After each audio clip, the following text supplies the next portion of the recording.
जब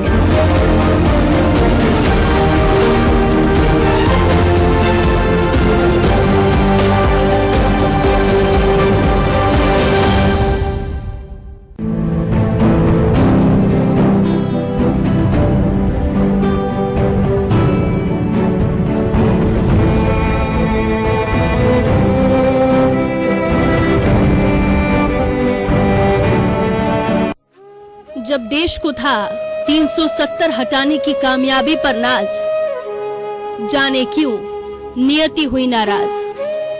हमेशा के लिए जुदा हुई सुषमा स्वराज। माथे पर बड़ी सी बिंदी और वाणी में गजब की धार, चाहे रही हो विपक्ष में या फिर संभाला हो मंत्रालय का भार। हर जगह जिनके जलवों की हुई जय जयकार, वैसी ही शख्सियत थी सुषमा स्वराज। सुषमा स्वराज ने सियासत में पारी समाप्ति का ऐलान तो इस बार लोकसभा चुनाव नहीं लड़ने से ही कर दिया था, लेकिन इतनी जल्दी वो जिंदगी की जंग हार जाएंगी, इस बात का इल्म किसी को नहीं था। अपने हौसलों से वो बीमारी पर भी भारी थीं और किडनी ट्रांसप्लांट कराने के बाद भी बतौर विदेश मंत्री अपनी जिम्मेदारी को बखूबी निभाया। जब वो अस्पताल में इलाज करा रही थी, उसके बावजूद विदेश मंत्री के तौर पर ट्विटर पर सक्रिय रही और जिसे जरूरत पड़ी उसकी तरफ मदद का हाथ बढ़ाया। विपक्ष की नेता, प्रवक्ता या फिर बतौर मंत्री या फिर दिल्ली की पहली महिला मुख्यमंत्री के तौर पर रोल कई निभाए, लेकिन पक्ष हो या विपक्ष, सबसे रिश्ते इतने दमदार थे कि उनके अंतिम सफर में हर कोई उनके साथ खड़ा था। जिनके साथ उन्होंने बीजेपी को सत्ता के शिखर तक पहुंचाया या फिर जिनसे विपक्ष में सवाल जवाब किए। मध्य प्रदेश से भी सुषमा जी का गहरा नाता था। वो 2 बार विदिशा से सांसद रही थी, इसलिए देश के साथ प्रदेश में भी शोक की लहर थी और सब सुषमा जी के योगदान को याद करते नहीं थक रहे हैं। पूरे जीवन में मैं कहती हूँ कि हम दोनों की दोस्ती तो बहुत ही थी। मेरे से उम्र में छोटी थी, लेकिन कर्तृत्व में बहुत बड़ी थी सुषमा जी, और मेरी अच्छी मित्र तो थी ही। जब मिलते थे तो जैसे सामान्य महिला जैसी भी हमारी बातें घरेलू बातें होती थी, राजनीति की बातें होती थी। और राजनीति में मैंने देखा, उनसे सीखा भी बहुत। राजनीतिक विषयों का उनका जो अभ्यास था और उनकी जो स्मृति थी, उनकी मेमोरी, बहुत ही शार्प मेमोरी थी उनकी। और जब मैं संसद कार्य मंत्री था और वे प्रतिपक्ष की नेता थी, प्रतिपक्ष की नेता लोकसभा में थी, लगभग रोज उनके साथ बैठने का, उनके साथ चर्चा करने का, उनके साथ विवाद करने का मुझे मौका मिलता था। मैं मानता हूं कि एक केवल राजनीतिक व्यक्ति नहीं और केवल समाज सेवी हमारे बीच में नहीं रहे। मैं उनके परिवार को ईश्वर से प्रार्थना करता हूँ, शक्ति दें और उनकी आत्मा इस तौर पर आकस्मिक निधन है और मैं अपने श्रद्धा सुमन उनके चरणों में अर्पित करता हूँ। एक विदेश मंत्री के रूप में उन्होंने एक साथ शिक्षा के सांसद के रूप में उन्होंने बहुत से जनक के साथ दिल्ली की मुख्यमंत्री प्रथम रही और उनका निश्चित तौर पर राजनीति में सकारात्मक योगदान रहा है। मैं श्रद्धा सुमन अर्पित करते हुए सरकार की तरफ से करता हूँ और ईश्वर से प्रार्थना करता हूँ उनको अपने चरणों में स्थापित। वाकई सुषमा जी का कद इतना बड़ा था कि अगर देश और प्रदेश के लिए उनके योगदान को याद किया जाए तो ये फहरिस्त लंबी ही जाएगी। लेकिन बस अफसोस इस बात का है कि अब सिर्फ यादें बची हैं, वो खुद हमसे जुदा हो चुकी है। सुषमा, आप भले ही इस दुनिया से चली गई हो, लेकिन यादों में हमेशा बसी रहेंगी। अनादि टीवी की तरफ से विनम्र श्रद्धांजलि। क्या कहूँ तुम्हें, तुम सबकी माँ, नारी शक्ति की मिसाल हो। बेटियां कहती तुम मेरी माँ, महिला कहती तुम दीदी हो, बहना कहें तुम्हें सब नेता, विरोधियों को भी तुम भाती थी, प्रतिद्वंदी कहें करूं विरोध कैसे, व्यक्तित्व तुम्हारा अनोखा है। देश का अभिमान हो तुम, महिला का स्वाभिमान हो, मुखर हो तो पर मौन क्यों हुई, कुछ कहो ना तुम मैं सुनूंगी, सदन की धमक ना खो जाए जो आवाज यूएन तक गई थी।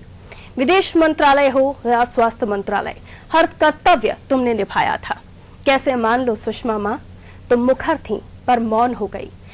ओजस्वी हो तेज से सराबोर, बीमारी में भी सब पर भारी थी। विश्वास नहीं स्वराज कि तुम अब इस धरा में नहीं रही। भारतीय राजनीति का वो चेहरा जो आज रूठ गया, जो नाता उनका हम सब से था आज हमसे टूट गया। दूसरी दुनिया में तो चली गई हो, इस दुनिया को भी कुछ और वक्त दिया होता। कुछ नेता ही हैं शेष ऐसे जिनके लिए जन सैलाब उमड़ता है। हर किसी का संस्मरण है तुमसे, बस अब यादों का फेरा है।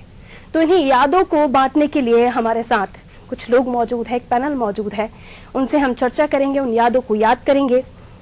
लोकमत समाचार के ब्यूरो चीफ शिवनराग पटेरिया जी हमारे साथ जुड़े हुए हैं, राजनीतिक विश्लेषक अजय शाह, बीजेपी नेता सत्येंद्र जैन, अनादि टीवी के मैनेजिंग एडिटर सुंदर शास्त्री जी। स्वागत करने का तो ऐसा वक्त ही नहीं है आज जिस बात को हम लेकर चर्चा करने जा रहे हैं, जिस विषय पर हम बात करने जा रहे हैं। शास्त्री जी, किस तरह से याद करते हैं? आपकी तो तस्वीरें भी उनके साथ हमने देखी हैं। किस तरह का व्यक्तित्व सुषमा स्वराज जी आपकी नजर? प्रखर नेत्री थी वो राष्ट्र में। उनकी जो छवि थी एक तरह से ओजस्वी वक्ता की थी और वो किसी भी विषय पर धारा प्रवाह बोल सकती थी। सभी भाषाओं पर उनका गजब का प्रकट था, गजब की उनके अंदर मेमोरी थी और लोगों को स्मरण रखने की उनके अंदर एक क्षमता थी। कई वर्षों के बाद भी अगर उनसे मुलाकात हो जाए तो उनको याद रहता था कि इस व्यक्ति से मुलाकात हुई। मेरी तो 90 के दशक में उनसे मुलाकातें हुई। फिर उसके बाद ये संयोग बना कि वो यहाँ विदिशा संसदीय क्षेत्र से सांसद हो गई और विदिशा संसदीय क्षेत्र से मेरा गहरा सरोकार रहा, तो इसलिए उनसे मिलना जुलना भी होता रहा। इसमें एक दुखद प्रसंग ये भी जुड़ता है असल में मेरे साथ। क्या हुआ कि एक बार जो बंगला भोपाल में उनको अलॉट हुआ तो मैंने उस पर फेसबुक पे अपना एक पोस्ट डाला कि ये बंगला जो है जितने भी राजनेता आज तक हुए हैं उनके लिए बहुत फला नहीं। हालांकि ये अंधविश्वास भरी बात है, लेकिन एक ऐसी जनश्रुति लगी रही है लगातार निरंतर कि उस बंगले में जो भी रहा उसका राजनीतिक भविष्य समाप्त हो गया। तो मैंने उस पर फेसबुक पे पोस्ट डाला और उनके जो सचिव थे सिक्का साहब, उनसे मेरी बात हुई। ठीक उसके कुछ दिनों के बाद उनकी तबीयत बहुत ज़्यादा नासाज हो गई और वो किडनी के ट्रबल से ग्रस्त हो गई और उसके बाद उनका ऑपरेशन भी हुआ और आज हमको ये पता लगता है कि अब वो इस दुनिया में नहीं है। ये मेरे लिए बड़ा दुखद प्रसंग है और वो मैंने उनसे इस बारे में बात भी की, लेकिन उन्होंने इस चीज़ को हंस के टाल दिया था। तो पारुल जी, पटेरिया जी, आप किस तरह से देखते हैं? काफी लंबा अनुभव आपका भी है। सुषमा स्वराज जी जिन्हें हम सिर्फ पढ़कर ही जान पाते हैं, आप लोगों ने तो समय बिताया है उनके साथ। पारुल जी, वास्तव में किसी नेता का जो आकलन है उसकी बातों से ज्यादा उसके काम से किया जाता है। कहते हैं कि शब्द से ज्यादा आपका काम बोलता है और सुषमा स्वराज का काम होता था। कहते हैं लार्जर देन लाइफ, आपके व्यक्तित्व से बड़ा आपका सारा चीज़ हो जाना, आपके शरीर से बड़ा आपका व्यक्तित्व बन जाना। और सुषमा स्वराज को उसी तरह आप देख सकते हैं। विदेश मंत्री थी, उन्होंने विदेश मंत्रालय और विदेश मंत्री की कुर्सी को एक नई परिभाषा दी। दुनिया भर में जो फंसे हुए लोग होते थे, उनकी जाति क्या है, उनका धर्म क्या है, उनका विचार क्या है, वो आपके पक्ष के हैं, खिलाफ हैं, उनके नाम क्या है, इससे सुषमा स्वराज को कोई मतलब नहीं होता था। अगर किसी का पासपोर्ट खो गया है और कोई शादी होने के बाद भी अपने पति के पास नहीं जा पा रही पासपोर्ट की दिक्कत के कारण से, या पाकिस्तान का कोई बच्चा इसलिए हिंदुस्तान नहीं आ पा रहा है कि इलाज कराने के लिए कि हमारे राजनीतिक संबंध ठीक नहीं है और वीजा मिलने में दिक्कत है, सबकी मददगार के तौर पर सामने आती थी। पाकिस्तान में फंसी हुई गीता नाम की लड़की को हिंदुस्तान लाए। तो मुझे लगता है राजनीति और राजनेताओं का जो एक बदला हुआ चेहरा है उसको प्रस्तुत करती थी। विदेश मंत्री पहले भी हुए, आज भी हैं और कल भी होंगे।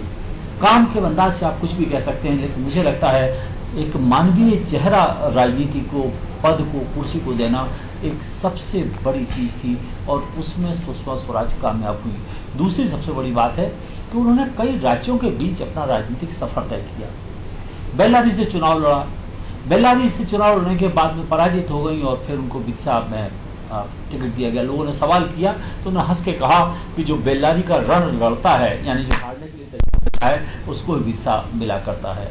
तो दरअसल वो राजनीति की सारी चीज़ों को समझती थी। हरियाणा से उन्होंने अपना राजनीतिक पॉलिटिकल कैरियर चालू किया, फिर दूसरे राज्य में वो मुख्यमंत्री बनी और केंद्र में जाके अलग राज्य में वो सांसद बनी और केंद्र में जाके मंत्री बनी। मुझे लगता है एक मल्टी डायमेंशनल पॉलिटिशियन थी और एक ऐसी राजनेता के तौर पर मुझे याद रखूँगा जिन्होंने राजनीति को और राजनेता की कुर्सी को एक नया आयाम दिया। सत्येंद्र जी,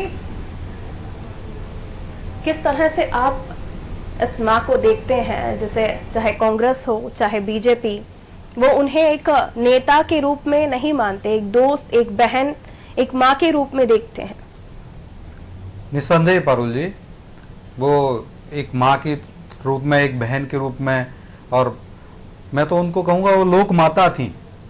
उनका जो व्यक्तित्व था, लोक माता या भारत माता जिसकी हम परिकल्पना करते हैं, भारत माता के लिए जो श्रद्धा भाव हमारे प्रति हम लोगों रखते हैं, वही जीवंत भारत माता जैसा उनका स्वभाव रहा है। वो हम सब कार्यकर्ताओं की, करोड़ों करोड़ नागरिकों के लिए जिस प्रकार से चिंता किया करती थी, जब वो स्वास्थ्य मंत्री रही तब भी हमने देखा, विदेश मंत्री रही तब भी हमने देखा, और कार्यकर्ता, मेरा चूंकि जो लोकसभा क्षेत्र है वहां से भी संवाद होता रहा और मैं दिल्ली भी कई बार उनसे मिला, तो गजब का व्यक्तित्व, अद्भुत व्यक्तित्व, अकल्पनीय व्यक्तित्व, ऐसा बड़ा संभव, बड़ा रेयर होता है इस पृथ्वी पे इस तरीके की लीडरशिप। और जो उनके जो गुण थे, त्याग हुआ, समर्पण हुआ, ज्ञान हुआ, प्रखर वक्तव्य कला हुई, विदांबर हुई या वक्तांबर हुई, तो इस तरीके से जो न भूतो न भविष्य थी जैसे उनके अंदर गुण थे। और या दूसरे शब्दों में हम कह सकते हैं कि वो एक चलती फिरती यूनिवर्सिटी थी, विश्वविद्यालय थी। सीखने के लिए उनसे बहुत कुछ सीखा जा सकता है। हम सब करोड़ों करोड़ कार्यकर्ताओं की वो प्रेरणा स्रोत है, मार्गदर्शक रही हैं और हमें हमेशा जीवन भर मार्गदर्शित करती रहेंगी। उनका आप देखिए, स्वास्थ्य मंत्रालय का कार्यकाल देखिए, देश के लिए जो स्वास्थ्य के क्षेत्र में परिवर्तन करने के लिए जो एम्स की स्थापना कराई उन्होंने देश में, और भोपाल के अंदर भी, हमारे मध्य प्रदेश में भोपाल में भी एम्स की स्थापना, उसका पूरा श्रेय उनको ही जाता है, उन्होंने ही शुरू कराया था। इसी प्रकार से अभी हमारे पटेरिया जी ने भी उनके विदेश मंत्रित्व के काल पर प्रकाश डाला। गजब का कार्यकाल, उन्होंने विदेश मंत्रालय को, जो पासपोर्ट सेवा केंद्र जगह जगह खोल दिए, जिले स्तर तक पर पासपोर्ट के, तो आज कोई भी व्यक्ति पासपोर्ट बनवाने के लिए वहां से जाता है, विदेश यात्रा के लिए, विदेश का उनके लिए बहुत इजी कर दिया विदेश यात्रा की जो प्रक्रिया है। इसी प्रकार से उन्होंने पूरे विदेश मंत्रालय को दिल्ली के अंदर नहीं रखा, उन्होंने ट्विटर पर रख दिया। आप किसी भी देश के 130 करोड़ देशवासियों की कुछ समस्या हुई, आप ट्वीट कर दीजिए उनको, और उस ट्विटर के माध्यम से वो संबंधित अधिकारी को, संबंधित एम्बेसी को दुनिया के अंदर, और उसको हल करा देती थी। एक बार आपको याद होगा पारुल जी, उन्होंने एक ट्वीट भी किया था कि अगर कोई भी भारतीय, अगर वो मार्स पर भी है, अगर मंगल पर भी है, तो उसको घबराने की जरूरत नहीं है, हमारी एम्बेसी वहां पर भी उनकी मदद करेगी। इस प्रकार का उनका जो सोच था, जिन्होंने सत्ता को जन जन के लिए पहुंचा दिया, जो विदेश मंत्रालय, तो बहुत बड़ा अद्भुत, अकल्पनीय और अविश्वसनीय कार्य हुआ। आप देखिए जिस तरीके से आतंकवाद के ऊपर जो चोट की उन्होंने, जो रणनीतिक विजय प्राप्त की, जो सफलता प्राप्त की, वो भी अकल्पनीय है, अविश्वसनीय है। यूनाइटेड नेशंस जनरल असेंबली, उंगा जिसको हम कहते हैं, उसके अंदर जो उन्होंने भाषण दिया, हिंदी में भाषण दिया, हमारे देश का मान बढ़ाया। साथ साथ जो उन्होंने जो विषय रखा, वो विषय गजब का विषय, आज भी वंदनीय, और इस तरीके का भाषण जो युगों युगों तक लोगों के लिए प्रेरणा देता रहेगा। उन्होंने आतंकवाद की जो परिभाषा बताई, उन्होंने बताया कि भारत ने क्या किया और पाकिस्तान ने क्या किया, ये सब उन्होंने उस पर प्रकाश डाला। उसी प्रकार से उन्होंने बताया कि हमने देश, भारत कहां गया, उन्नति के नए नए आयामों को छू रहा है, और पाकिस्तान सिर्फ और सिर्फ बोता है तो आतंकवाद बोता है, उगाता है तो आतंकवाद उगाता है, निर्माण करता है, फैक्ट्री बनाता तो आतंकवाद की फैक्ट्री बनाता है। और इस प्रकार से पाकिस्तान को दुनिया के अंदर आतंकवाद के देश के रूप में, आतंकवाद के जनक के रूप में, आतंकवाद के निर्यातक के रूप में स्थापित कर दिया। और उसी का प्रतिफल है, आप देखिए वहां के प्रधानमंत्री, पाकिस्तान के प्रधानमंत्री जाते हैं और आज जो कहते हैं कि नहीं, हाँ सही है, हमारे देश में आज 50,000 से ज्यादा आतंकवादी हैं, वो शिक्षित हो रहे काफी हैं, निर्माण अहम है। भूमिका तो मैं ये मानता उन्होंने हूं- निभाई है। जी हाँ, इस बात को नकारा नहीं जा सकता और उन्हें विलक्षण प्रतिभा की धनी थी और हम सब कार्यकर्ताओं की ओर से, करोड़ों करोड़ देशवासियों की ओर से हम उनको अश्रुपूरित श्रद्धांजलि अर्पित करते हैं। और मेरे पास तो शब्द ही नहीं है कुछ उनके बयान करने के लिए। जिस तरीके का उनका विराट व्यक्तित्व रहा है उसमें सब कुछ बोना भावनाएं सभी की जुड़ी हुई हैं सर। और इस वक्त में जब ये समय ऐसा है कि उनकी हर वो बात याद कर रहे हैं, चाहे वो उनसे छोटी से छोटी बात हो। मैं सुबह से इस सारी चीज को देख रही हूं तो काफी जो सीनियर पॉलिटिशियन है और काफी जो सीनियर जर्नलिस्ट हैं वो भी अलग अलग चैनल्स पर अपनी बात रख रहे हैं, बताया भी जा रहा है। मैं आती हूँ सर आपके पास, अजय शाह जी। देखिए मैं ये भी आपसे समझना चाहती हूँ, ये भी आपसे थोड़ा शेयर करना चाहती हूँ कि जब हम देखते हैं पॉलिटिशियंस को या तमाम उन नेताओं को जो अपने साथ साथ अपने भाइयों को, अपने परिवार को आगे बढ़ाना चाहते हैं, लेकिन सुषमा स्वराज उन्होंने अपने परिवार को, अपनी बेटी को मीडिया से दूर ही रखा, सत्ता से, राजनीति से दूर ही रखा। एक ऐसी नेत्री भी हमने खोई है जो एक मिसाल है। सबसे पहले तो पारुल जी, मेरा उनको खुदा भगवान जन्नत बख्शे। असमय ही वो हमारे बीच से अब नहीं रही, लेकिन मेरा उनका जो नाता है वो राजनीतिज्ञ के रूप में नहीं था, एक बैंकर के रूप में था। मैं जनपद का ब्रांच हेड था, वहां उनका खाता, पर्सनल खाता था। मुझे सौभाग्य मिला था कि मैं उनसे लेन देन की बात कर सकूं, लेन देन उनके लिए कर सकूं। जब मैं रीजनल मैनेजर बन के भोपाल आया तो इत्तेफाकन वो यहाँ पे विदिशा आ चुकी थी। मैं एज ए बैंकर, फिर बैंकर का काम क्या है कि भिक्षामदेही, हम तो हर जगह जाते हैं कि साहब हमारे झोली में या तो कुछ डाल दीजिए या ले लीजिए। तो उन्होंने, जब मैं यहां आया तो उन्होंने बोला, अजय जी आप यहां, मेरे जैसे एक अदन्य व्यक्ति के लिए, एक ब्रांच मैनेजर ही तो था मैं, हो सकता है चीफ मैनेजर वहां जनपद दिल्ली में था, लेकिन वो उन्होंने जो रिमेंबर किया वो मैं भूल नहीं सकता कि मेरे जैसे अदन्य व्यक्ति को भी उन्होंने बोला नाम लेके, अजय जी आप यहाँ। तो मैंने कहा जी मैं यहाँ आया हूँ और मेरी झोली में, वहां तो आपने अपना पर्सनल खाता डाल दिया था, यहाँ आप बहुत बड़ी, उस वक्त किस रूप में यहाँ उनको भेजा गया था पटेरिया जी भी जानते हैं, शास्त्री जी भी जानते हैं और जैन साहब भी जानते हैं, बड़े उससे यहाँ भेजा गया था, बहुत बड़ी नेत्री के रूप में यहाँ भेजा गया था, हेवीवेट के रूप में भेजा गया था। मैंने उनको बोला कि मेरे उसमें डाल दीजिए और मुझे सौभाग्य मिला कि यहाँ भी उन्होंने तुरंत तब के सीएम यहाँ पे के सेक्रेटरिएट को, पीएस को लगाया और वो एक बहुत बड़ा अकाउंट, जिसको मानव संसाधन मंत्रालय का जो अकाउंट है वो कैनरा बैंक में था, वो मिला। तो मैं उसको उस चीज में देखता हूं कि छोटी छोटी व्यक्ति को भी कितनी बड़ी वो तवज्जो देती थी। लेकिन आपने जो शुरू में कहा, मुझे कहना नहीं चाहिए, राजनीतिक विशेषज्ञ के रूप में मैं कहना जरूर चाहूंगा, आपने कहा था वो आवाज जो मौन हो गई, लेकिन मैं राजनीतिक विशेषज्ञ के रूप में, और मैं पटेरिया जी और आपसे भी शास्त्री जी इस चीज का वो चाहूंगा कि वो आवाज जो बहुत मुखर थी, बहुत शालीन थी और बहुत जिसको दैरित्यमान थी, उसको मौन इसके पहले भी कर दिया गया था। अब वो उनकी बीमारी के कारण कर दिया गया था या जानबूझ के कर दिया गया, क्योंकि एज ए राजनीतिक मैं कह सकता हूं कि वो एक कहां की, देखिए खाने हर जगह होते हैं, जो कांग्रेस के खाने हैं वो सबको दिखाई देते हैं, बीजेपी के जो खाने हैं। सर आज एक निवेदन मैं हम पैनल में मौजूद सभी से करती हूं कि हम सिर्फ उनकी यादों को ही आज अपनी चर्चा में रखें ना, राजनीति और राजनीति से जुड़ी कई सारी बातें हम अलग अलग डिबेट्स में करते हैं, तो लेकिन आज वो संस्मरण, वो यादें जो उनसे जुड़ी हुई हैं, क्योंकि एक ऐसी लेडी, जैसे इंदिरा गांधी के बाद हमने आयरन लेडी कहा है, एक ऐसा व्यक्तित्व जिसे खोने के बाद ना सिर्फ मंत्री बल्कि आम लोग भी उनसे जुड़े, उनके साथ उनके इस अंतिम क्षण में उनके साथ खड़े हुए दिखाई दिए। तो यही बस मेरी गुजारिश है आप सभी से। शिवनाथ पटेरिया जी, ऐसे लोग भी विदिशा से कई अन्य छोटे छोटे जिलों से, कस्बों से पहुंचे हैं वहां, और उनमें से कुछ लोगों को मैंने सुना भी, वो कह रहे थे कि मेरी तो ट्रेन छूट गई थी रात को, उधार लिए पैसे, फ्लाइट पकड़ी और दिल्ली चला आया। निश्चित तौर पर जब आप एक मास लीडर होते हैं दो किस्म के नेता होते हैं, एक पैरासूट ड्रॉपर होते हैं और दूसरा मास लीडर होते हैं। दरअसल वो मास लीडर कैटेगरी की लीडर थी और कहा जाए सुपर मास कैटेगरी की लीडर थी, लोगों के साथ कनेक्ट करती थी, लेकिन पिछले 2-3 सालों से स्वास्थ्यगत कारणों से वो विशा संपर्क नहीं रख पा रही थी। लेकिन इसके बावजूद भी उनकी निगाह बहुत पैनी थी, लोगों के साथ संपर्क और संवाद करना, लोगों के घरों में जाना, उनके स्वास्थ्य के हालचाल पूछना, उनके बारे में जानना, उनके आज ही मैं सुबह लोगों के संस्मरण सुन रहा था, कोई कह रहा था कि उनको खीर बड़ी पसंद थी और किसी को मंगोड़े और भजिए भी खाना पसंद थे, रायसन में क्या पसंद था मैं नहीं जानता। लेकिन सबसे बड़ी बात है, एक मास लीडर की खूबी होती है कि वो सबके साथ अपना रैपर्ट कनेक्ट पैदा कर लेता है, एक लगाव पैदा कर लेता है। वो सुषमा स्वराज में था। उन्होंने मध्य प्रदेश को अपनाया, मध्य प्रदेश के साथ रहीं और मध्य प्रदेश के हितों की रक्षा भी की।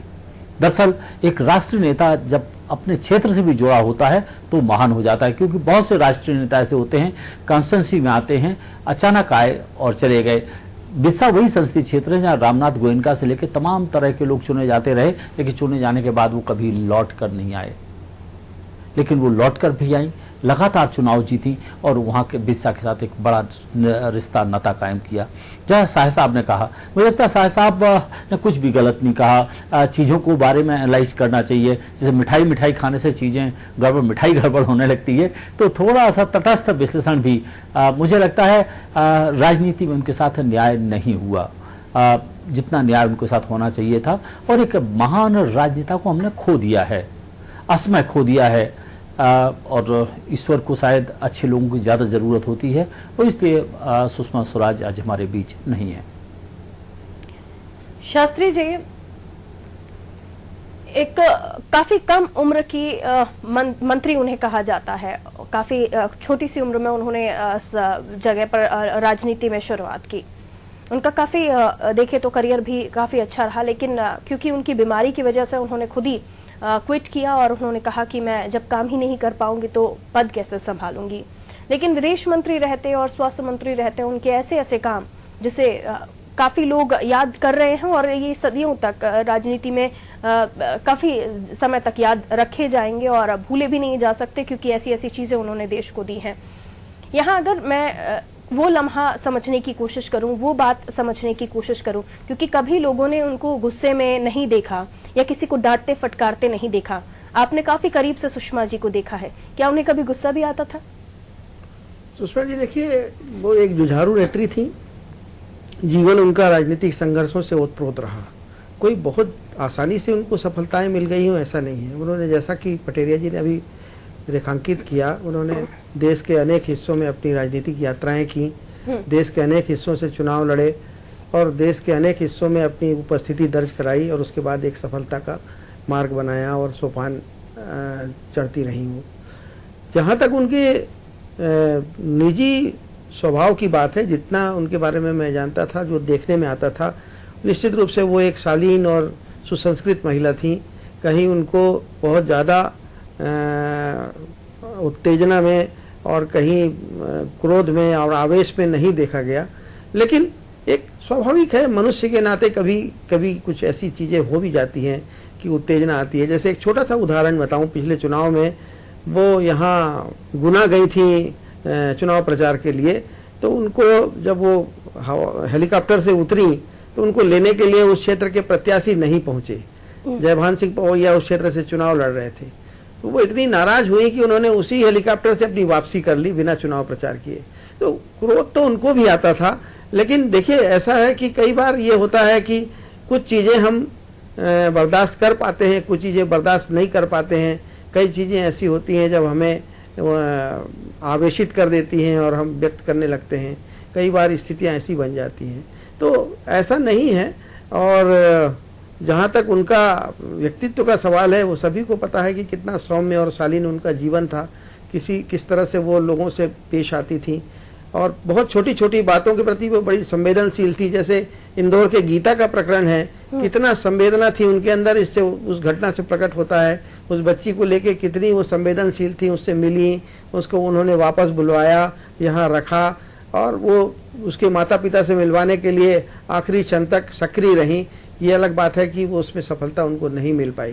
तो मुझे लगता है कि वो एक बहुत ही आला दर्जे की नेत्री थी और उनके व्यवहार को लेके, उनके कार्यशैली को लेके उनकी जीवन शैली को लेके और उनके अपने निजी जीवन को लेके जितना भी कुछ कहा जाए वो कम है पारुल जी। सत्येंद्र जी, ये तो सच है कि उनके जीवन को लेकर उन्होंने जो काम किया है, जो देश हित में, राष्ट्र हित में उनका जो जीवन समर्पित रहा। और देखिए ना, अंतिम क्षण में भी 3 घंटे पहले जब उन्होंने अंतिम सांस ली, उन्होंने ट्वीट किया और वो भी उसके लिए बधाई दी। 370 को लेकर प्रधानमंत्री नरेंद्र मोदी को 2 अलग-अलग भाषाओं में ट्वीट किया। ये दिखाता है कि जिस वक्त हम ये समझ रहे होते हैं, हम ये सोच रहे होते हैं कि हमारा जीवन कैसा बीता, हमें आगे क्या करना है, क्या नहीं करना है, क्योंकि एक पड़ाव पर आकर आज हम जिस जनरेशन को देख रहे हैं, काफी सारी चीजें उस समय दिमाग में आने लगती हैं, लेकिन तब भी उनके दिलो दिमाग में राष्ट्रभक्ति थी, राष्ट्रहित था, जिसको लेकर उन्होंने अंतिम अपनी बात ट्विटर के जरिए रखी। बिल्कुल पारुल जी, और जो ट्वीट है देखिए उसका भाषा यही थी कि धन्यवाद मोदी जी, आपने हमको जीते जी कश्मीर को यूनाइट करके दिखा दिया, धारा 370 वहां हटा के दिखाई, ये जीते जी हो गया। और बड़ा दुखद हो गया कि वो जो ट्वीट है इट इज मेमोरेबल हो गया। वो ऐसा कहीं नहीं लग रहा था मुझे तो समझ में, मैं तो स्तब्ध हूं और सभी लोग सभी देश स्तब्ध दुखी है। एकदम से क्या हो गया उनके स्वास्थ्य को और कैसे वो प्रयाण कर गई, अनंत यात्रा पर चली गई।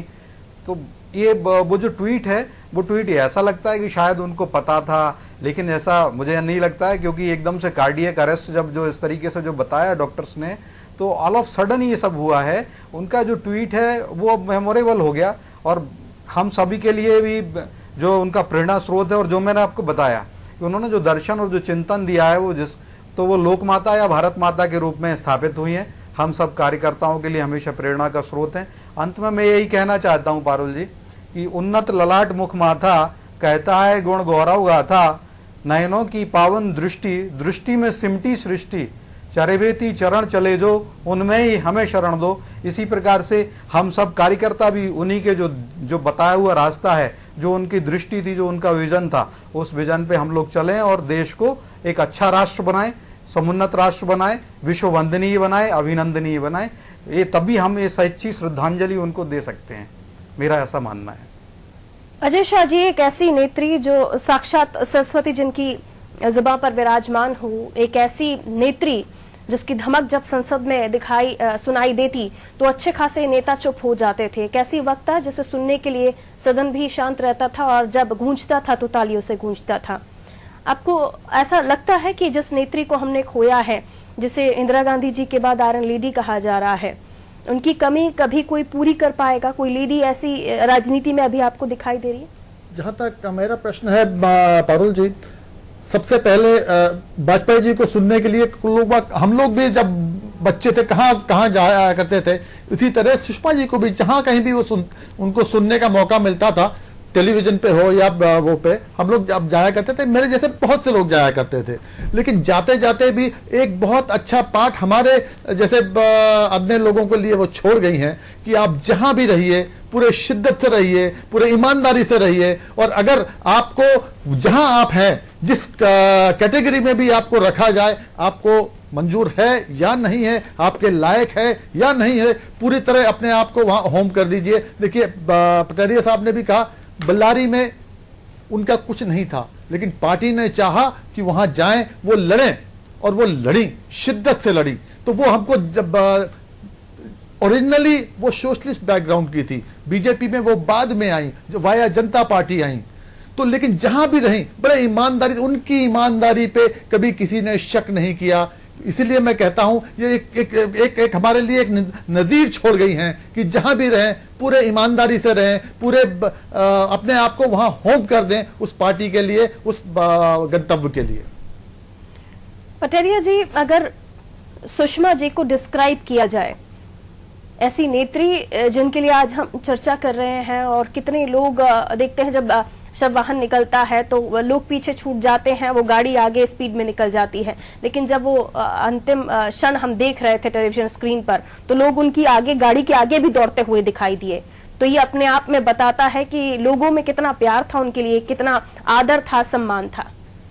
देखिए, जो कोई राजनेता होता है वो आइकॉन होता है, बहुत से लोगों का को प्रेरित करता है, बहुत से लोगों को उत्प्रेरित करता है, बहुत से लोगों का मार्गदर्शक होता है और लोग अपने कनेक्ट उनके साथ पैदा करते हैं। अगर आप याद करिएगा, जब पूर्व प्रधानमंत्री अटल बिहारी वाजपेयी जी का देहावसान हुआ और उनकी अंतिम यात्रा निकली, तो इस देश का प्रधानमंत्री खुद पैदल चला। दरअसल ये बताता है कि लोग अपने दिलों में राजनेताओं को कितना और कैसा सम्मान करते हैं। दोनों राजनेताओं की तुलना मैं इसलिए कर रहा हूं कि दोनों राजनेता निर्मल थे, निर्मल भाव के साथ थे, सरस्वती इनके साथ विराजमान थी और इनके जीवन पर कोई दाग नहीं था। जब ऐसे राजनेता की अंतिम विदाई होती तो लोग आगे जाएंगे, पीछे जाएंगे, छतों पे चढ़ेंगे, पेड़ों पे चढ़ेंगे और दौड़ दौड़ के आगे जाएंगे, क्योंकि वो क्षण उनको वापस नहीं मिलने वाला है। मुझे लगता है आज के तमाम राजनेताओं को, अधिकांश राजनेताओं से मुझे लगता है सुषमा स्वराज से सीखना चाहिए, स्वर्गीय अटल बिहारी वाजपेयी से सीखना चाहिए। दरअसल जब आप चले जाते हैं और तब लोग आपको किस तरह से आपको याद करते हैं, ये बहुत महत्वपूर्ण होता है।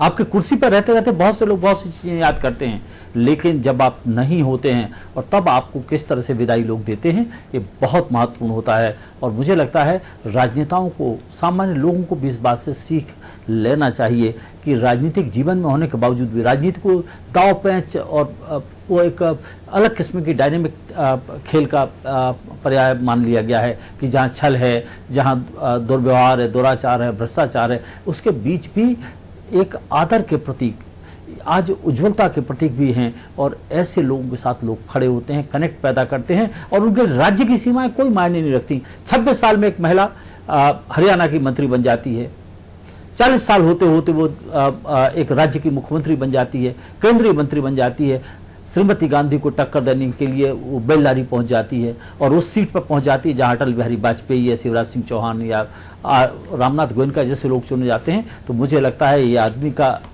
इनर सोल है, टैलेंट है, आदमी का जो वास्तव में मैटर करता है वो चीज़ है। तो मुझे लगता है सुषमा स्वराज एक यूनिवर्सिटी की तरह हैं, एक प्रतीक की तरह हैं, एक लाइट हाउस की तरह हैं और उनको लोग सदियों तक याद रखेंगे। शास्त्री जी, आप कुछ कहना चाहेंगे? बहुत अच्छी बात कही पटेरिया जी ने। एक राजनीतिज्ञ के रूप में उनकी जो खूबियां हैं और जो उनकी अच्छाइयां हैं, उनको जिस तरह से उन्होंने रेखांकित किया, वास्तव में वो बहुत जनप्रिय नेत्री थी। देश में विदेश में उनकी जो जनप्रियता थी, जैसे ट्विटर पे उनके फॉलोअर करोड़ों में थे और दूसरे और सोशल मीडिया पे उनके फॉलोअर करोड़ों में थे। तो ये करोड़ों फॉलोअर्स बनने के लिए आदमी को उस तरह का आचरण करना पड़ता है और उस तरह के आचरण के बाद ही इस तरह की स्थिति बनती है। उन्होंने कभी अपने परिवार को अहमियत दी हो, जैसा कि आपने पहले अपनी शुरुआत की बातचीत में कहा। एक बेटी है उनकी। हाँ, एक बेटी है, उसको भी उन्होंने कभी ऐसा नहीं लगा कि कोई आगे बढ़ाने के लिए बड़ा नहीं, उन्होंने उसने अपना प्रोफेशन चुना है, जैसे बाकी राजनेताओं के वो वकालत की तरफ आगे बढ़ रही हैं। देखिए, हर शास्त्री जी, राजनेता का बेटा राजनेता ही होगा या बैंकर का बेटा या बेटी बैंक में ही जाएगी, ये होता नहीं है, ये मिथक है हमारे। अब बच्चे, आज के बच्चे अपने हिसाब से अपना कैरियर तय करते हैं। नहीं, बहुत सही बोल रहे हैं आप। और उनने कोई कोशिश नहीं की कि उसको राजनीति में उतार दें या यहाँ से चुनाव लड़ा दें। पिछले 3 साल से वो अस्वस्थ थी, अस्वस्थता की उनको जानकारी थी, उनका किडनी ट्रांसप्लांट हो चुका था और वो निकल नहीं पा रहे थे। उन्होंने स्वमेव ये कहा कि मैं अब सक्रिय राजनीति से संन्यास लेना चाहती हूँ, पद से हटना चाहती हूँ, और उन्होंने अपने आप को पद से दूर कर लिया। वो चाहती तो कुछ लोगों को आगे बढ़ाने की कोशिश करती। उनकी अपनी एक बहन भी थी जिनको सुना था कि वो उनके साथ रहती हैं और उनको आगे बढ़ा सकती थी वो, मगर ऐसा कोई प्रयास उन्होंने नहीं किया जो कि उनकी राजनीतिक शुचिता को प्रदर्शित करता है। तो मुझे लगता है कि सुषमा जी के बारे में जो भी कुछ था वो पारदर्शी था और केवल मुझ तक था या कुछ लोगों तक था ऐसा नहीं था। उनका जीवन एक खुली शीशे की तरह साफ था, जिसमें हर आदमी आपको उनकी जो छवि है वो दिखाई देती थी। कोई भी ऐसा व्यक्ति नहीं था जिसको वो दिखाई न देता हो। एक राजनेता का ये व्यक्तित्व जो इतना पारदर्शी होना भी बहुत कम देखा जाता है सामाजिक जीवन में। पारुल जी, आप सभी का शुक्रिया हमारे साथ सुषमा जी के बारे में आज बात करने के लिए, क्योंकि एक ऐसी नेत्री आज हमने खोई है जिनका जिक्र आज हर किसी के जुबान पर है। सभी उनके साथ बीते हुए लम्हों को, बीते हुए वक्त को याद कर रहे हैं, उन संस्मरणों को साझा कर रहे हैं जो उनके समय उनके साथ बीते। आम ही नहीं, हर वो खास, हर वो आम इंसान, हर वो नागरिक जो उन्हें जानता पहचानता है, आज वो स्तब्ध है, पूरा देश स्तब्ध है। जो लोग उनसे जुड़े, जिनकी मदद उन्होंने की, बताया जाता है कि 90,000 लोगों की मदद विदेश मंत्रालय की तरफ से की गई जब वो विदेश मंत्री बनी। ट्विटर, सोशल साइट्स का किस तरह से मंत्री उपयोग कर सकें, या फिर ये कह सकते हैं कि किस तरह के जनता का समस्या को सीधा सुषमा जी तक पहुंचना चाहिए, उसका एक तरीका उन्होंने सोशल मीडिया को चुना, और जो आज सभी देख सकते हैं कि किस तरह से लोग अपनी समस्याएं सोशल मीडिया के जरिए उन लोगों तक पहुंचाते हैं जिनकी जिम्मेदारी बनती है। लेकिन उनके काम की तारीफ सभी करते हैं, और वो ऐसी नेत्री जिन्हें सदियों सदियों तक याद रखा जाएगा, राजनीति के लिए, राजनीतिक जगत के लिए एक बड़ी क्षति, न केवल बीजेपी के लिए बल्कि हर दल के लिए, क्योंकि वो सिर्फ बीजेपी की ही नेता नहीं थी, वो सभी से मिलती थी और सभी की समस्याओं पर बात करती थी। कहा जाता है कि कोई भी उनके पास पहुंचता था तो उनसे अपनी बातें साझा करता था और उनसे मार्गदर्शन जरूर मिलता था। तो ऐसी थी हमारी सुषमा माँ।